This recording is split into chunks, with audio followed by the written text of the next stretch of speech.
GST పన్ను 4 స్లాబుల్లో వసూలు చేయాలని సాధికార మండలి ప్రాథమికంగా నిర్ణయించింది. రాష్ట్రాలకు అందే పరిహారం, రెవెన్యూ వృద్ధి రేటుపై కూడా కీలక చర్చ జరిగింది. పరిహారంపై ఏకాభిప్రాయం కుదిరినా ఇవాళ తుది నిర్ణయం తీసుకోనున్నారు. మూడో రోజు సమావేశంలో 11 లక్షల మంది సేవా పన్నుదారులకు ఎవరు పన్ను విధించాలనే విషయంపై చర్చ జరగనుంది. ఇన్కమ్ ట్యాక్స్ తరహాలో జీఎస్టీ పన్ను విధింపులో కూడా స్లాబ్స్ విధానాన్ని అమలు చేయాలని జీఎస్టీ మండలి నిర్ణయించింది. వస్తువుల్ని మొత్తం 4 స్లాబులుగా విభజించాలని డిసైడ్ అయ్యారు. 6%, 12%, 18%, 26% పన్ను రేట్లతో స్లాబులు ఉండనున్నాయి. సామాన్యుడికి అవసరమైన వస్తువుల్ని దిగువ స్లాబుల్లో, లగ్జరీ వస్తువుల్ని ఎగువ స్లాబుల్లో ఉంచుతారు. ఆహార పదార్థాలని జీఎస్టీ పన్ను నుంచి మినహాయిస్తున్నారు. ద్రవ్యోల్బణాన్ని నియంత్రించే చర్యల్లో భాగంగా నిత్యావసరాల్లో 50% వస్తువులకు కూడా జీఎస్టీ నుంచి మినహాయింపు లభించింది.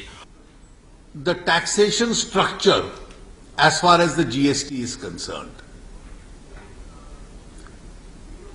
On this issue, a discussion has started and a detailed presentation has been made with regard to what is the present level of revenue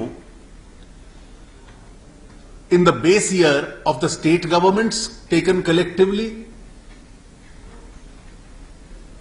and the revenue of the base year of the central government. మరోవైపు గత సమావేశాల్లో భిన్నాభిప్రాయాలు వ్యక్తమైన రాష్ట్రాలకు పరిహారం అంశంపై ఈసారి ఏకాభిప్రాయం కుదిరింది. మొదట్లో పరిహారం చెల్లింపుపై 4-5 ప్రత్యామ్నాయాలు చర్చకు వచ్చినప్పటికీ అందరికీ ఆమోదయోగ్యమైన ప్రతిపాదనకు అంగీకారం కుదిరింది. 2017 ఏప్రిల్ 1 నుంచి జీఎస్టీ పన్ను అమల్లోకొస్తున్న తరుణంలో 2015-16ను బేస్ ఇయర్గా తీసుకుంటున్నారు. మొత్తం దేశమంతా ఒకే రెవెన్యూ వృద్ధి రేటు ఉంటుందని అంచనా వేశారు. రెవెన్యూ వృద్ధి రేటుని 14% నిర్ణయించారు.